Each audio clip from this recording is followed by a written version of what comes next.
A recipe comes from somewhere. Every recipe comes from somewhere. I think that changing 3 ingredients does not make it your recipe. What makes a recipe original, despite the fact that I said that every recipe comes from somewhere, it's your kitchen experience. It's your voice. It's you taking the reader through what you do in the kitchen. And that's what makes it original. So how many different chocolate chip cookie recipes can there be?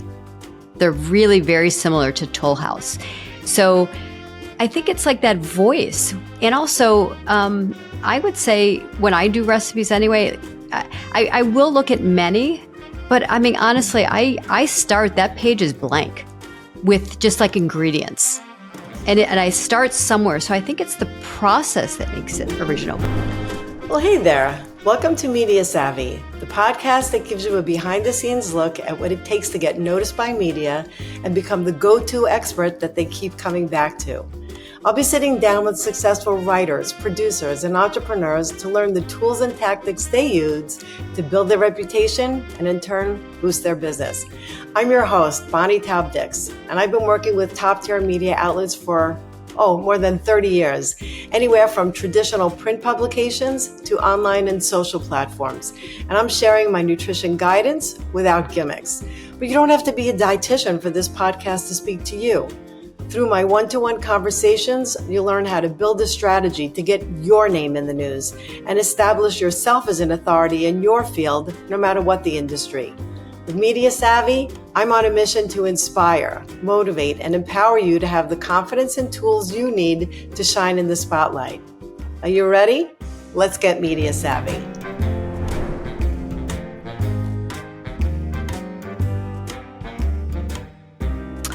Well, hello, and welcome to another episode of the Media Savvy podcast. And today I am so excited for you to hear my guest today, who I just wish you could have heard our pre-recording conversation. But anyway, I want to just introduce her to you. Her name is Raeanne Sarazen. She's a registered dietitian and classically trained chef. She combines over 20 years of experience producing recipes, and she has worked in test kitchens. She was a food writer and an editor and a culinary nutrition consultant. And her writing and recipes have appeared in the Chicago Tribune and the Wall Street Journal, the Cooking Light, Better Homes and Gardens. And we would spend the whole hour if I gave you all the lists of where her information has appeared. Her book is called The Complete Recipe Writing Guide, Mastering Recipe Development, Writing, Testing, Nutrition Analysis, and Food Styling. And it won the 2024 International Association of Culinary Professions Book Award. And if you have ever thought about writing a recipe, publishing an article related to food, anything like this, I'm pretty sure that no matter what you know, you will learn something from today's conversation. So welcome to Media Savvy, Raeanne. I am so excited that you're here joining us today. Bonnie, I am so excited to be here too. If we can't meet live in New York, we might as well meet via podcast. Exactly. Okay. I totally agree with you. Okay. So of course, I love that I happen to be quoted in your amazing award-winning book. But did you know that when I got a copy of your book, I actually volunteered to write a review of it before I even knew that I was quoted in there? I did. I think, was that for the Nutrition Entrepreneur? You did a book review. Yeah, a book review. But I, flipping through your book, then I saw my quote. Like, I completely forgot that I was quoted in the book. So anybody who has a desire for this, to get a copy of this book, I really encourage you to listen to the show. And then in the show notes, you'll find where you could find it.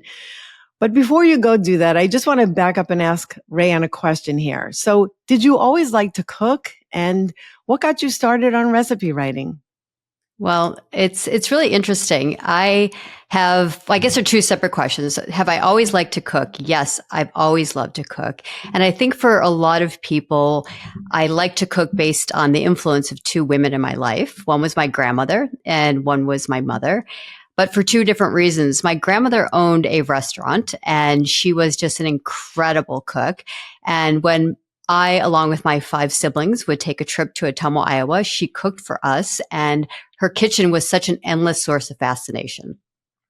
She would pull out of her cabinets sour salt, sea salt, kosher salt, table salt, different type of extracts. She would cook things that I never saw, like tongue, pickled herring, things that I had no idea even existed. She'd go into her basement, and there's this coffin-like freezer, and she'd pull out spaghetti and meatballs and cookies and bars. And I kept thinking to myself, like, this is so crazy. Like, well, how long can these things stay in the freezer? Why is the spaghetti that she's serving me so much more mushy than my mother's spaghetti, because it was frozen and defrosted? And then I also watched her do these things, like throw sugar into her spaghetti sauce or smear butter on her bread, where she made these tuna salad sandwiches with pickle juice that made it soggy, but the butter prevented it.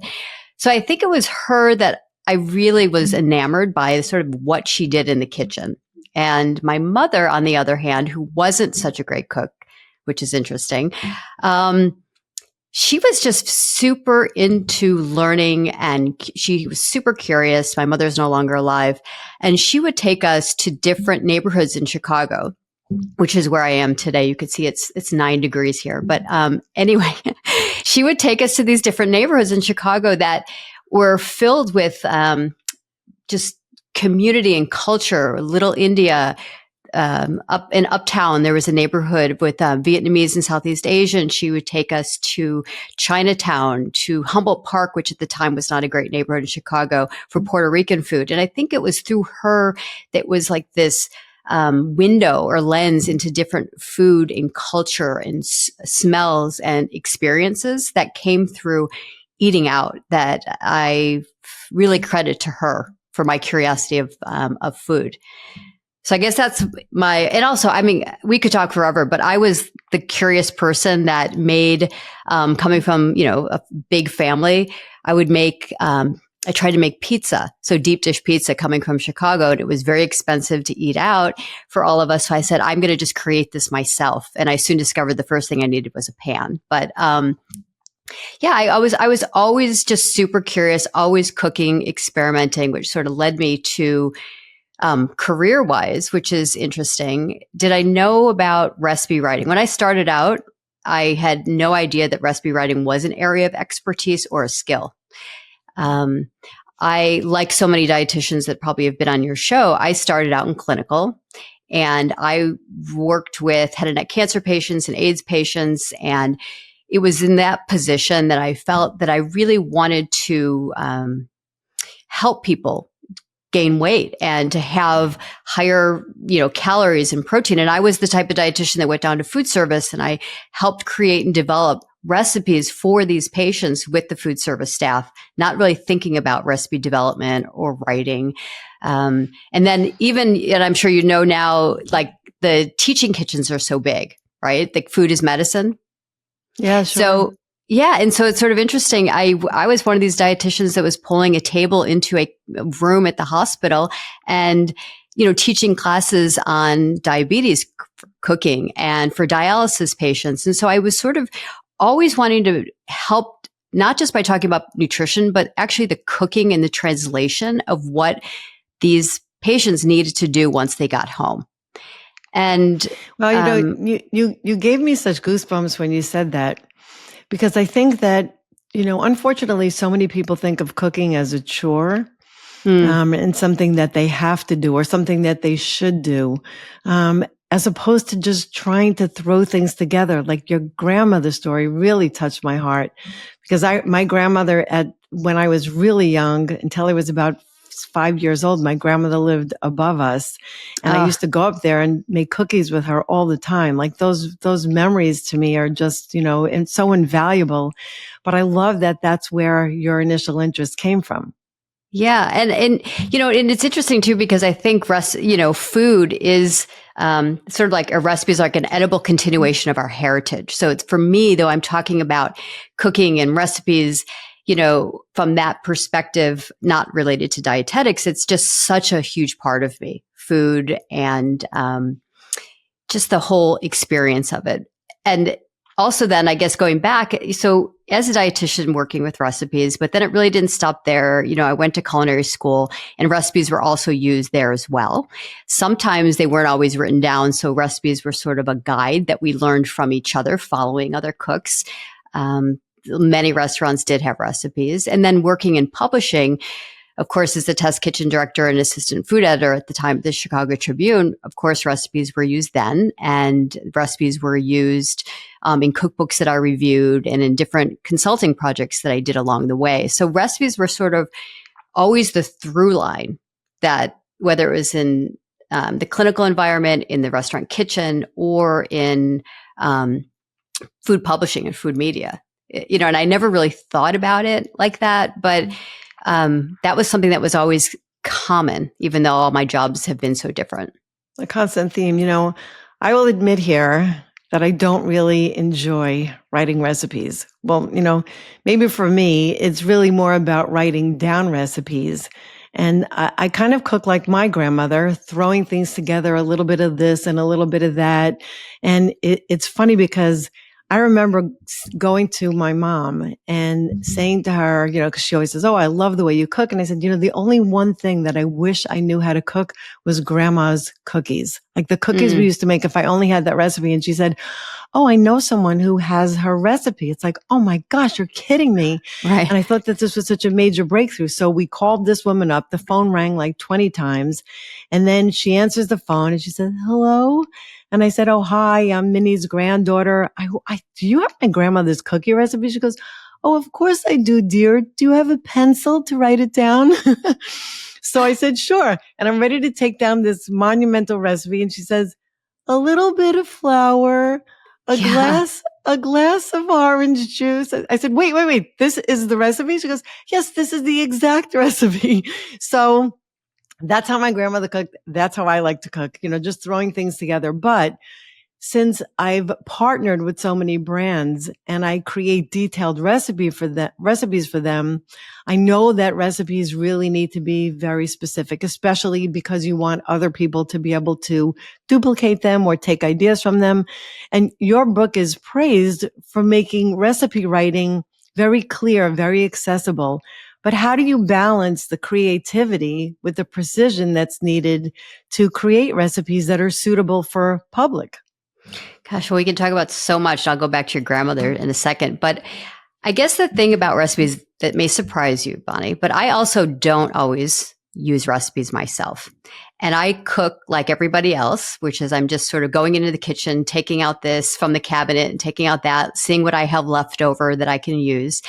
But the thing that I feel is so distinctly different is that cooking is a creative process. It's something that we do in the kitchen. And what we do and follow on the page is the recipe. It's two totally different skill sets. So for my grandmother, for an example, like your grandmother, she never had a recipe. Although I'll add a little bit of change that. But when I watched her cook, she never followed a recipe. It was like she threw in that, and then she took like a coffee cup and threw this in. And I remember with my brother, when she was much older, who's a documentary filmmaker, it was something that we captured, and I translated what she was doing while she was cooking because I thought these recipes are so precious that I didn't want to lose them. But there, a lot of people don't cook from recipes, and so that skill to translate something on the page that works is the written recipe. It's really recipe writing is about kitchen language, literary skills, like the ability to communicate something so the person who's using a recipe can be successful. It's not really cooking per se. I think to write a recipe, you have to know how to cook. To write a recipe, you have to know how to cook. But because I think, I don't know, do you ever read a recipe and someone's taken out like 4 different bowls, or they've got all these pots and pans and the cooking time is way off, and I don't know, you just are reading this like, I don't think this person, this recipe is not what I'm going to follow, because you kind of know that person doesn't really know what they're doing with the ingredients that they have. Yeah. I when we moved out of our house 3 years ago, and I literally donated I don't know, hundreds of cookbooks. And I have so many cookbooks that I read like novels. And sometimes I'll take a page, I'll take a picture of it or make a copy of it. And then I just write all over it because I'm always modifying the recipes. But I think that is interesting because yes, you're right. When you read, and sometimes steps are missing in recipes. It's like, wait, what happened to the whatever that I was told to add? So those kinds of things are, really, I don't know. It's something that I think a lot of people feel frustrated by when reading recipes. But, besides the recipes in your Bible that you wrote, it also contains so much information about working with the media. And, for example, the quote that I have in there is about what to wear when you're doing a food demo and not to wear jewelry that'll make a lot of noise. And don't forget to smile because sometimes you really get so involved in your cooking demo that you're not really thinking about what your face is looking like and what your hands are doing. But in our past conversations, you mentioned that you weren't always comfortable with doing media interviews. And I'm sure that with your book's popularity, that kind of pushed you into the media spotlight a lot more, doing more interviews. So have you worked through some of these challenges, and what advice would you offer to someone who is a food writer or stylist who feels nervous about stepping into media a little bit more deeply? That is such a good question. But here's the funny thing. I've been so busy with, luckily, interviews or people asking about speaking and podcasts that I have had to sort of refresh in many ways my comfortable place in front of the camera. But like you, I did a lot of food TV back before TV Food Network and all of social media. So when I was at the Tribune, I did a weekly cooking show. And I didn't know anything. And this is before any dietitians were working in,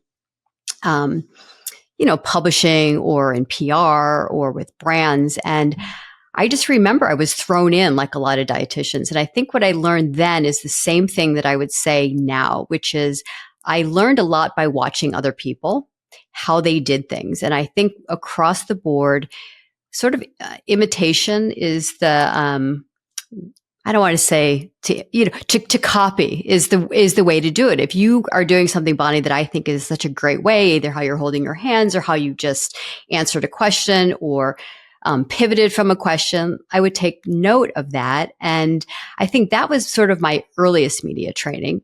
And I did have some formal media training. I don't even know if maybe if someone's listening would know Lou Eckes, who is the father of Sally Eckes, who's a cookbook agent, really well respected. And her dad did media training way back for cookbook authors who were really very popular and needed to do media interviews. So I did a workshop or a training with him, and I did learn. I don't remember enough to share exactly what I learned, but I think it's like gathering little nuggets. So along the way, I would suggest to anybody to watch how other people are doing things. I mean, Liz, you're great. Joy Bauer is incredible.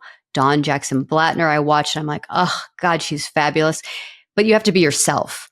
So I think you can always learn by watching. But I also truly believe in like deliberate learning. And that goes across what I would say is like hiring somebody or to get actual feedback from people. You can watch yourself if you're doing social media, and you can watch the interview, which I'll probably maybe do after we do ours today. But this is sort of a funny story, but so my media training was way back when I was doing TV. And then the Academy, who's the publisher of this book, I guess we should also say, the Academy of Nutrition and Dietetics, had wanted to do some promotional videos. And I'm like, oh gosh, blah, blah, blah. I'm like, okay, I should really prepare. And there was a woman that I would take a workout class with. She's the instructor and she's an actor. And she's so great in her delivery to all of us. And we were talking afterwards, and she works with an acting coach at Northwestern. And I thought, yes, she said, a lot of people who are professionals hire her out. And it was a whole experience. I called her because I thought, I just would like to see what that experience is to have a more formal training or to learn.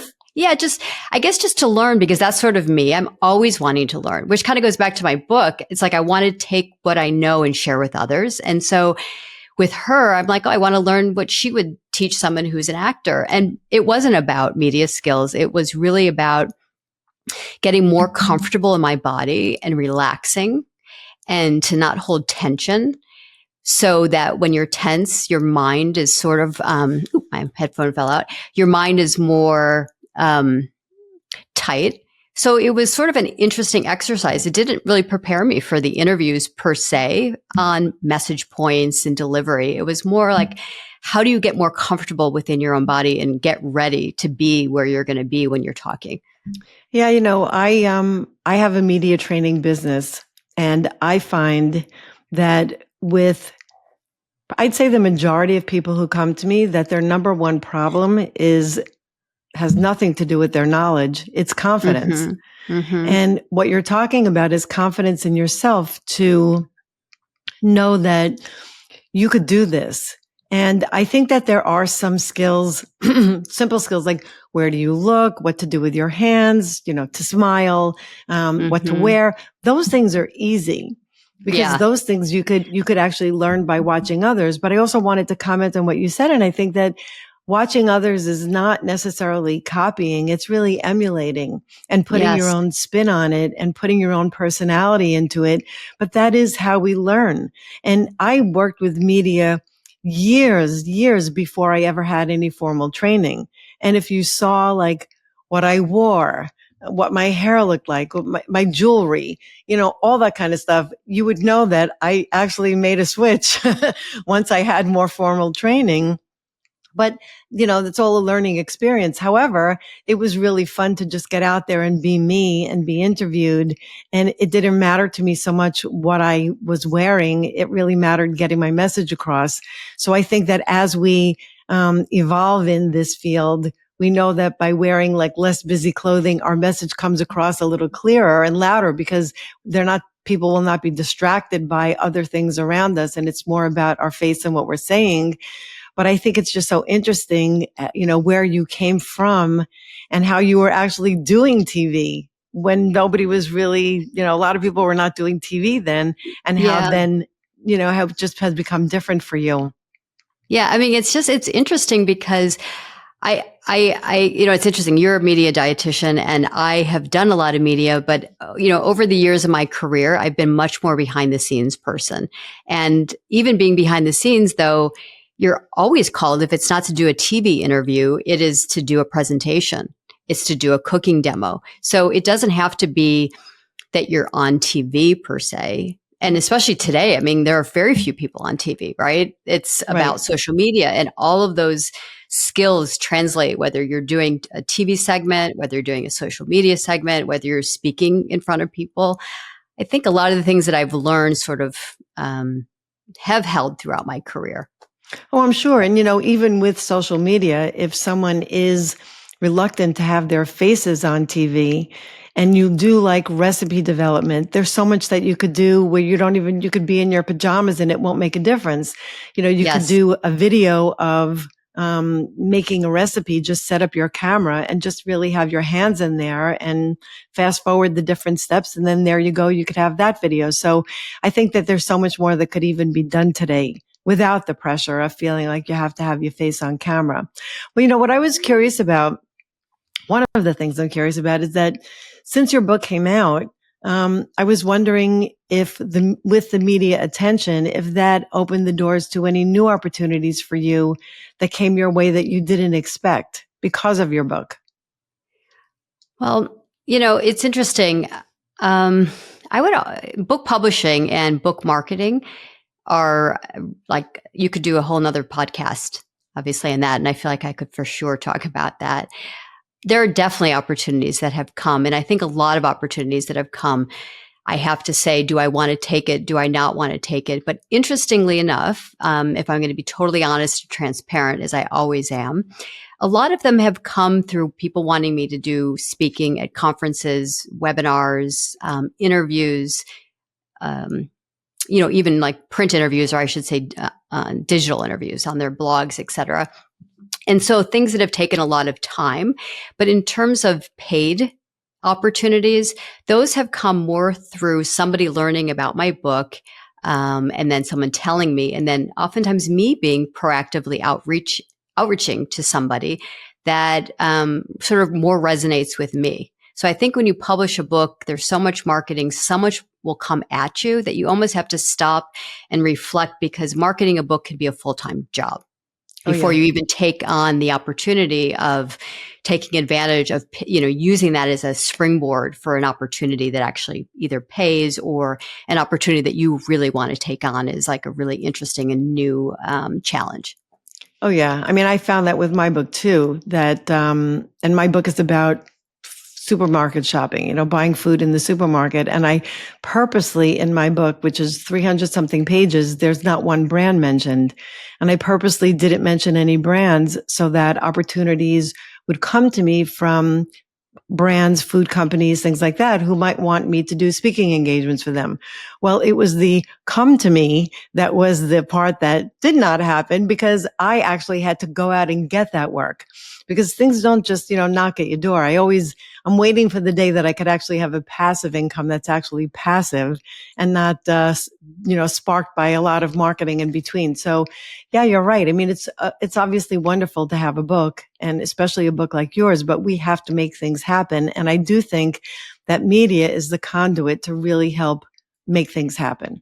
Yes, I totally agree. And I'm always happy to answer any questions on this whole book publishing marketing process. I think that what I love about my book, which I'm just going to say I have here, when you said your book is 300 pages, my book is like, okay. Yeah, I know. We're like twins. Here you go. Yeah, over 400 pages. And so when you said the last chapter of the book is on video. So that's in photography and video and everything, because to many people today, that's the most important part of recipes, is the visual. It's the entertainment aspect.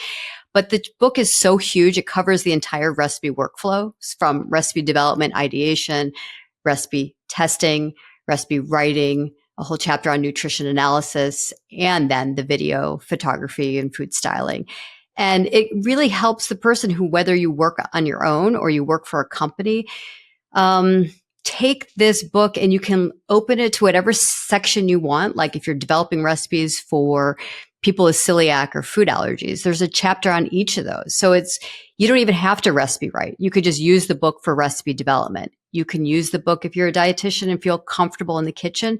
You can use it for all the tips that are on food styling, on photography, in video. And I really want to make this noted, just like Bonnie, you were one of the many people who I interviewed, that this book was not just about my background and everything that I've done from recipe development to food styling.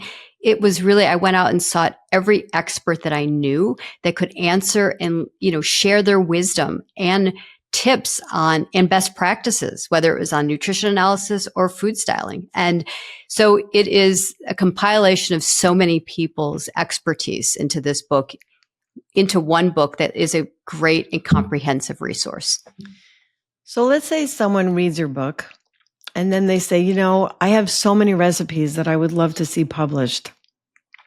How am I going to get them from my kitchen to a camera, or from my kitchen to a magazine? And I will say that I have had many of my recipes published. In fact, just this past Thanksgiving, my stuffing recipe, I call it holiday stuffing because it's made with challah, was published in two publications, but they came to me. I actually didn't go to them.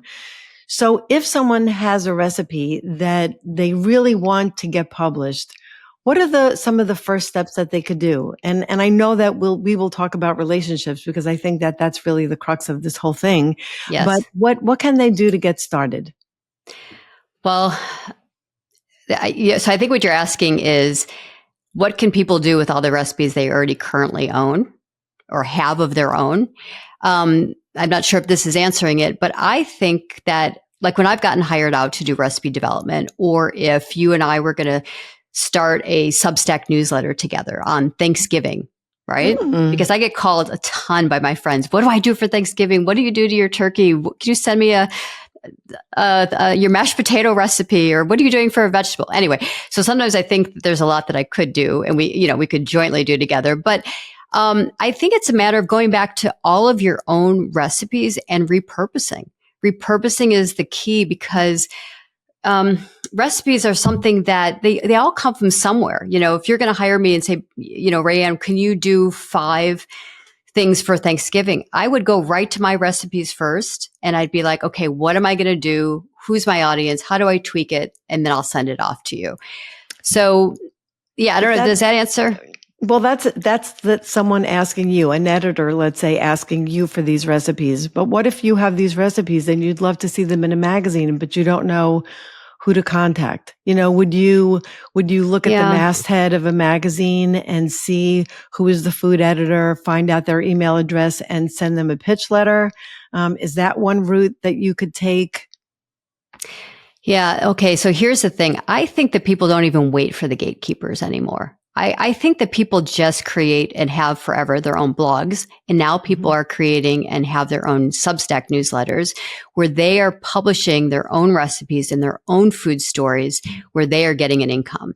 So I think the majority of super good writers aren't going through the traditional digital publications or print publications. And I would encourage anybody who wants to sort of dabble in this to try that first, because I think it's very hard. There are fewer magazines that are going to publish your work.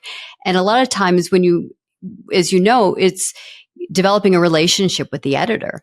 And as you probably know too, once that editor leaves, your relationship changes. So I don't know. I don't want to discourage people from reaching out to a publication like Food and Wine or Taste of Home or any of that. But a lot of times, those relationships take a while to nurture. To nurture. And frankly, you don't have to wait always for them. Start your own thing.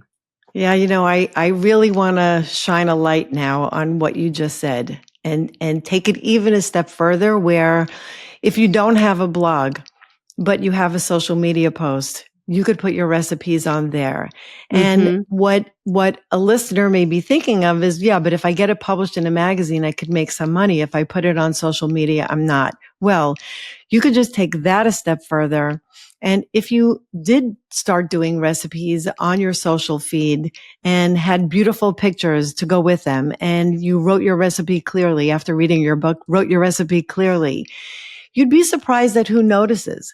And brands may notice that. And if you put your recipe in your stories, or you mention a brand within your recipe, I love to use X flour when I bake because of so-and-so, you'd be surprised. That brand could find you, follow you, and then perhaps even rely on you to write recipes for them. So you never know where that stuff takes you, even though initially you may not be getting paid in cash. It could be part of what I call your marketing budget. Yes. And I'd also add that, as the book that I wrote, clearly states, there's so many different skill sets. And I think that, if you have the means, you hire a food stylist, you hire a photographer, you hire someone to edit your food videos. And then maybe you be the one that focuses on the recipe that you've developed, or your messaging regarding the recipes based on your nutrition education that you want shared. So I think that it's hard to do it all, though my book has the it's like a roadmap for anybody to do it all. I think it's really hard to do that. So it's really seeing what you're good at, what you're not good at. And I really believe my book will highlight and help those who are wanting to do it all see where they need help and where they should be hiring out if possible. So yeah. And in speaking of, the different platforms, are there any kind of adjustments that are needed for adapting recipes for different platforms, like a cookbook versus a magazine versus a blog versus a social post? Are there different techniques that you would use, or are they all pretty much the same? No. So it's interesting because, first of all, the space constraints is the most obvious that probably everybody would know or notice. What's on the back of a package, if you develop for a food company, is short and tight.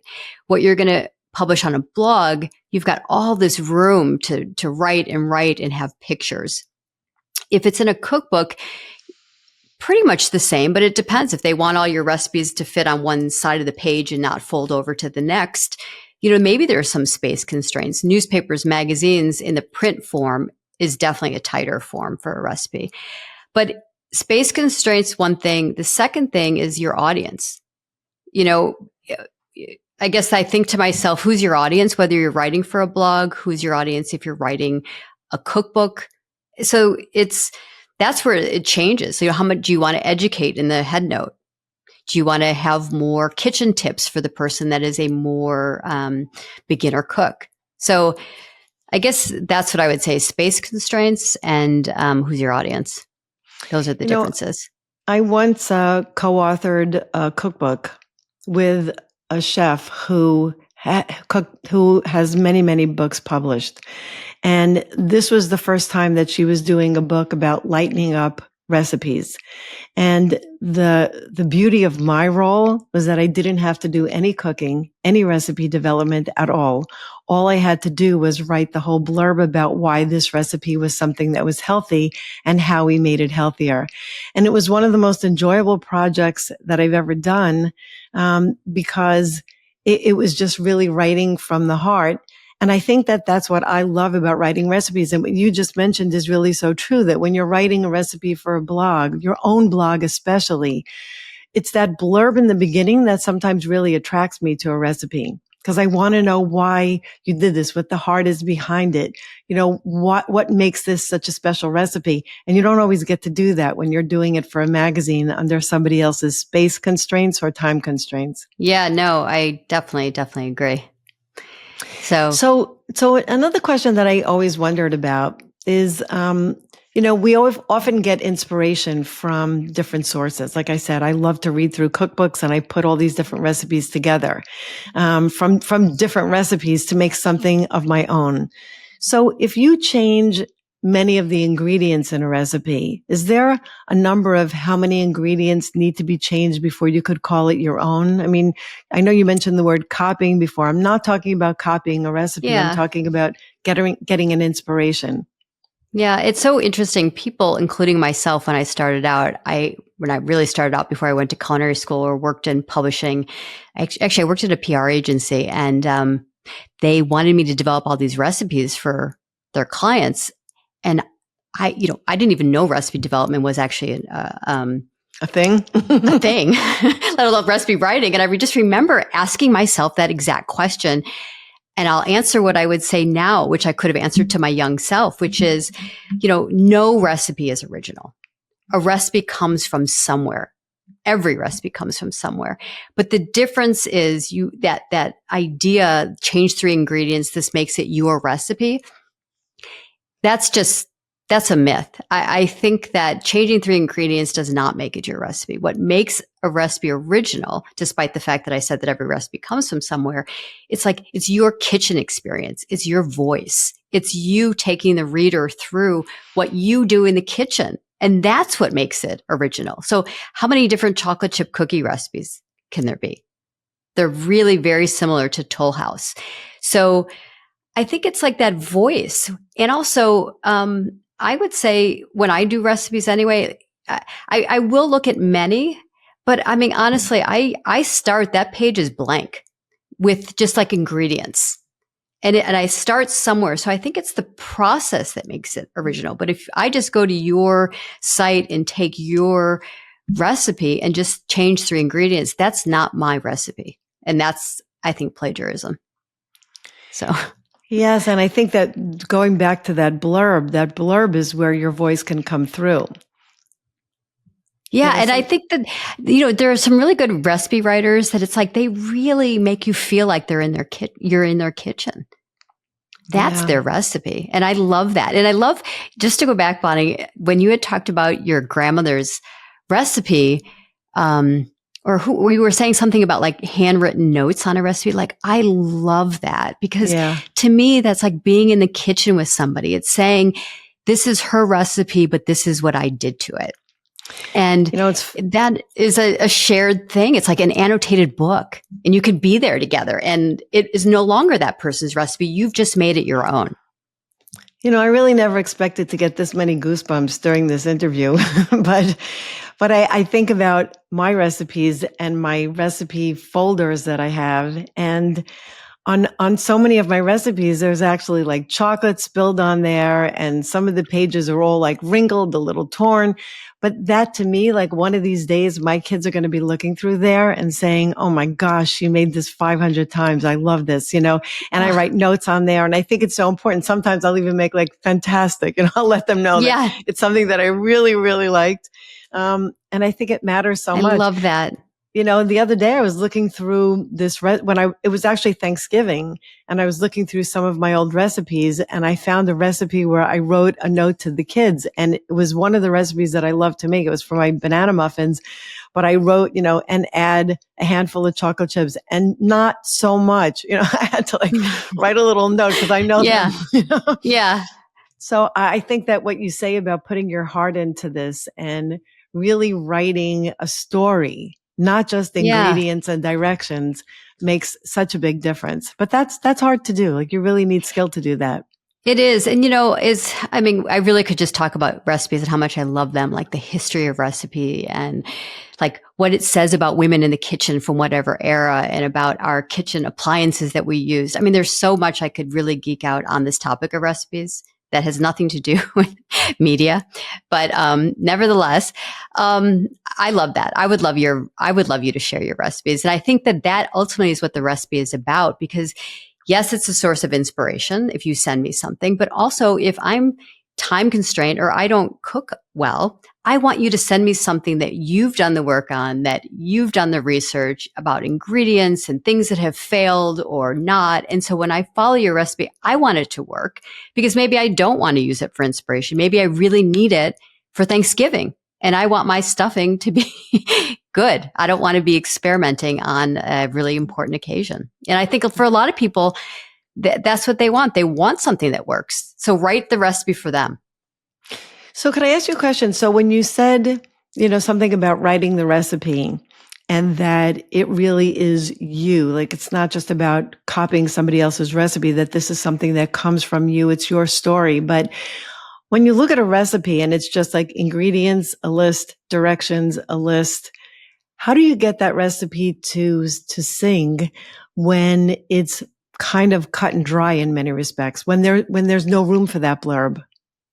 Yeah. Okay. So here's the hard thing, and I can contradict myself because there's space constraints, right? Like the writing is tricky because I would say one of the things is if you have to write with clarity and simplicity, and shorter writing is always harder than just like long-winded. That doesn't matter what recipes are not.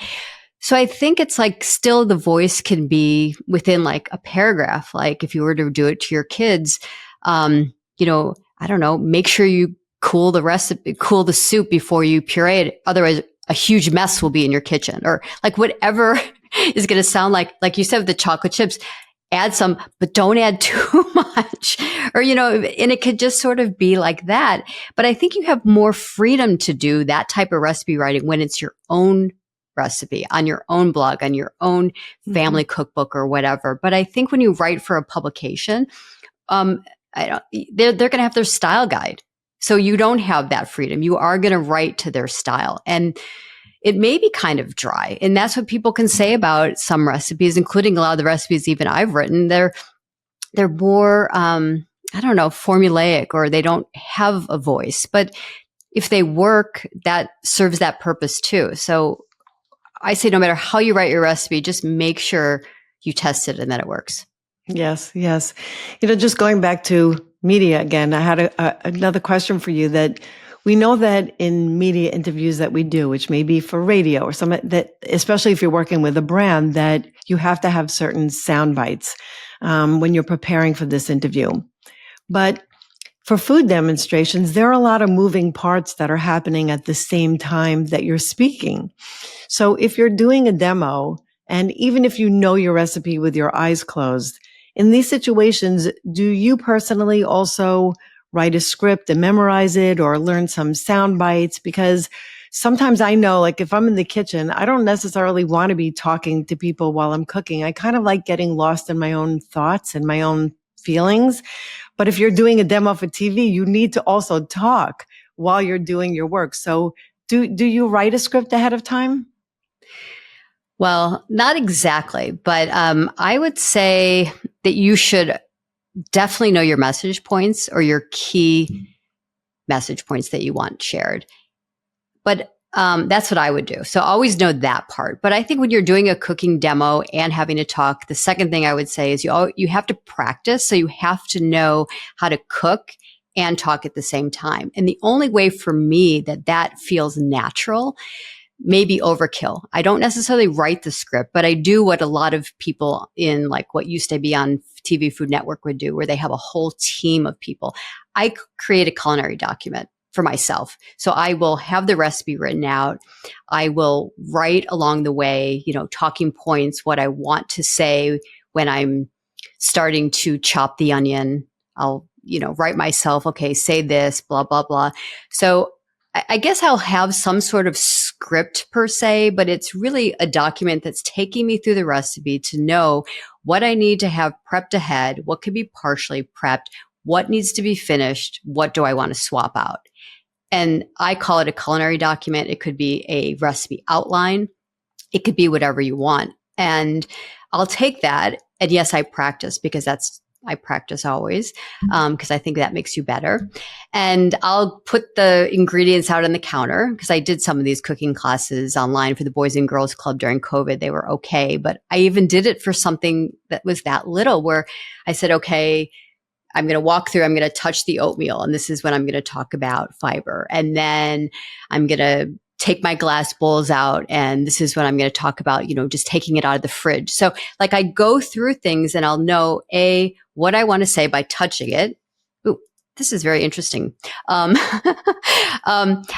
be able to know what I'm saying as I'm touching the ingredients. And I'll also remember something. This has happened to me before where it's like, you have to know where you're going to throw your garbage. I know that sounds funny, but when you are chopping and stuff, what are you doing with all your onion peels or the ends of the celery or whatever? So yes, I create this culinary document. I practice by walking through and making sure that I have what it is I need, a bowl to throw my, onion things, or it's my garbage is underneath, and you have to do that because there's such nuance and people I always say that food looks so simple, recipes look so simple, but there's so much work that goes on behind the scenes that people wouldn't even believe it. I mean, it's very hard and a lot more complicated to make it look simple. It is. I did this cooking demo for someone's show, and while we were on, and for some reason I was nervous about it. And I was gonna cook this dish. It was in a new kitchen, actually. It was my new kitchen. It was when I first moved in here. And maybe about 10 minutes into the show, she lost her signal. Oh, and gosh. She was just gone. And in our preparation, I knew the questions she was going to ask me. I knew the things we were going to talk about. Like everything was kind of planned and none of that happened. So then she's gone. This is her show and it's just me there. So I just started talking and I actually didn't have a lot of experience with, and then I'm doing this and then I'm doing that. And then I just started talking about it just to talk because I knew I had to talk. And it was really fun for me, but it was a little scary, but it was fun. But you're absolutely right, because I think that there are so many things that we take for granted, especially if you like to cook, to say, and I chop this to be pieces that are this big as opposed to this big. Those things are important for certain recipes because you want something to look and taste a certain way. So that's really funny, but practice is really key, although you have to be prepared for the unexpected. But also, I'm sure you feel the same way if you're watching something. You don't want to watch somebody cut up a whole onion necessarily. Or if you do, you better be able to talk really well and tell an interesting story while you're cutting up that onion because it's not that exciting. Exactly. And when it comes to things that people actually see, it's really nice if you have everything that's already pretty much prepared, even a finished version of the dish that you're making so that they don't have to wait until it gets done. I once had a client who was a food photographer, and I met him at his studio, which was in the Flatiron Building in New York, which already was just incredible to go there. But I couldn't believe how, he was taking pictures of this giant pot of stew, And there actually was only about an inch worth of stew in the pot. The rest was all empty. And he had this piece of metal there so that the pieces of meat actually looked like they were on the It top floated of the to the stew. top. That's Yeah. funny. Yeah. And I once had this other experience where I was shooting a segment in my house, and a whole team came, and one of the things that we were showing was cereal with milk, and the milk was actually like Elmer's glue, like school glue, and the strawberries were on top of that so that they just floated nicely on top of the bowl of, cereal and milk. So I know that there are tons of these tricks that are done, spraying oil. Do you have like one or two food styling tips that you could tell us? Yeah. Okay. I've learned so much from working with food stylists that I guess, and I've done a ton of food styling myself, but I would say my biggest takeaways from working with people and doing it myself is to use matte finished plates and flatware, because there's always these reflections that you can't get rid of, even though there's techniques to get rid of reflections. Just start with matte white dishes. And I'd say why white? Because every type of food looks good on white. It starts getting kind of crazy when you're picking patterns and different colors. That's, I guess, my number one tip.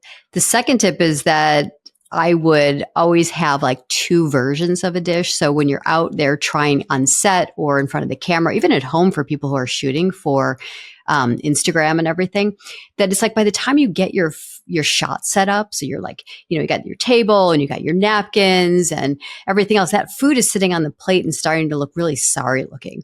So it's like, put the food on the plate, get your lighting right, get what you want in the background, your glass of wine, which I'd say use a low wine glass, because you don't want something like sticking up and taking the attention away from the food, but then get your food out and plate it. So I guess that would be my second tip, is like, don't get your food out there let it sit for so long while you're trying to figure out what kind of food shot you want. And I guess the third one would be odd numbers. I think it's really key, when you notice like there's 3 plates, or when you're plating a bunch of berries that are falling off, like 5, not like 2. I don't know. I think that odd numbers is another one that a lot of food stylists have taught me. And they have, which I've used too, just like all these little things, like you said, Elmer's glue or whatever, but like use a spray bottle of water that you don't even, and just spray your fruits and vegetables to make them look more fresh. That's like a really simple one. It's conveying that temperature and freshness, which is sometimes hard when you're like really caring about getting the lighting right, which is key. Yeah.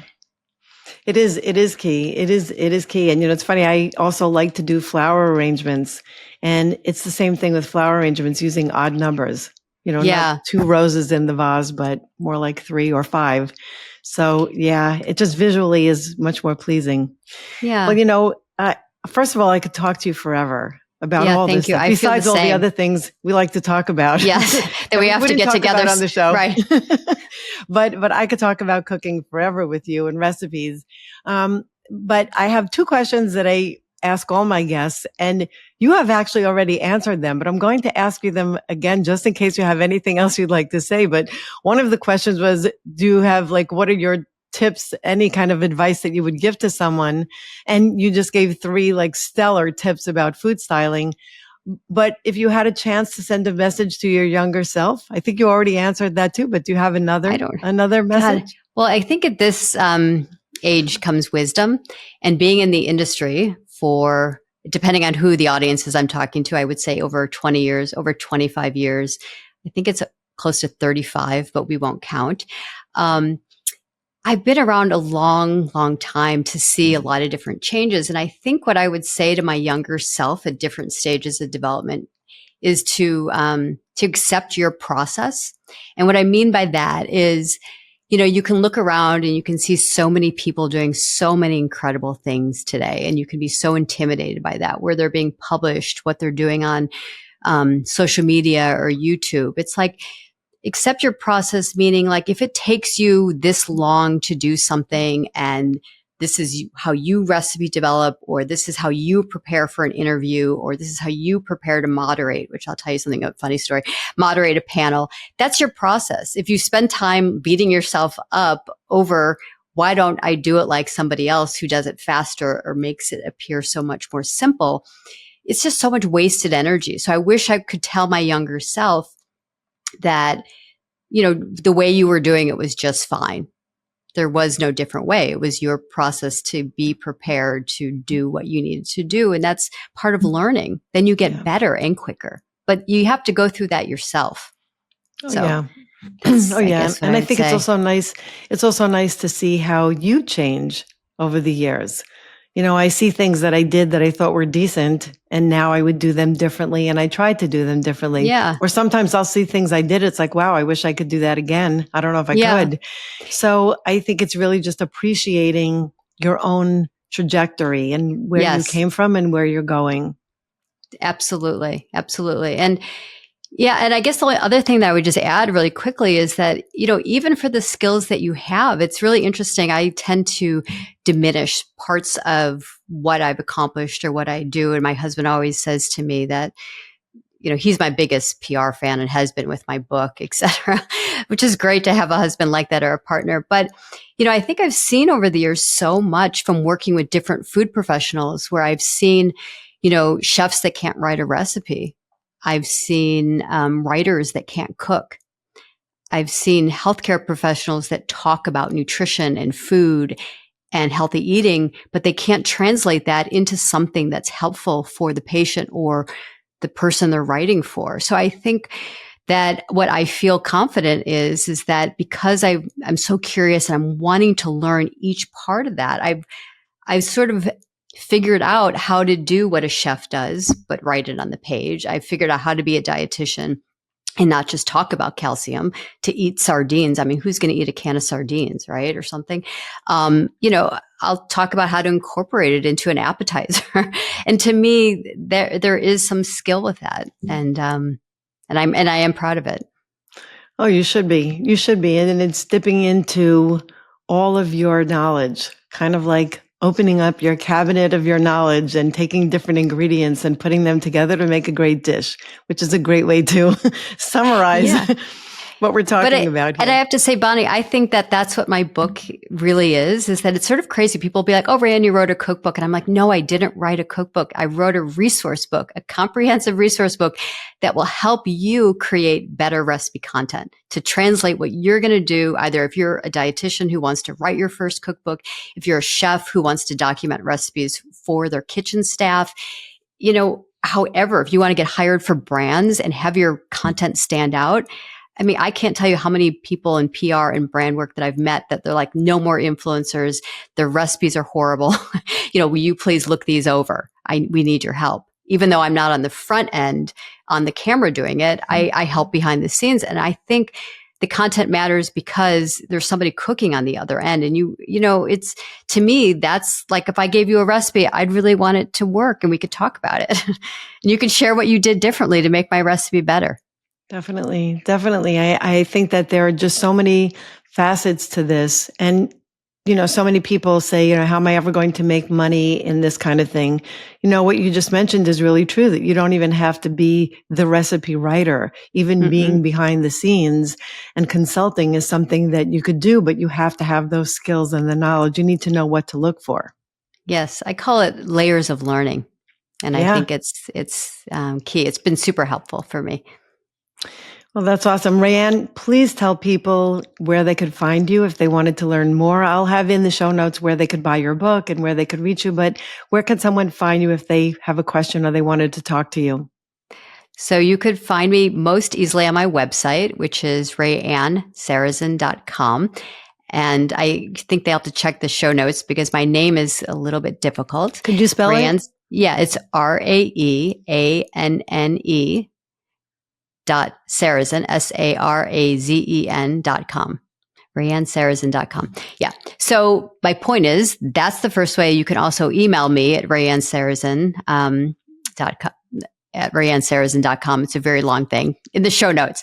So go to my website. You can sign up for my newsletter. You can find a way to communicate with me via my email that's on the website. And also I'd say go to the eatright.org site to buy the book or go on Amazon. It's also there. And I think it would be a great reference book for anyone who's stayed on this long to listen. I promise you won't be disappointed. Yeah, my guess, I'm always surprised when I run into people and they say, I love your show. I listen to all the episodes.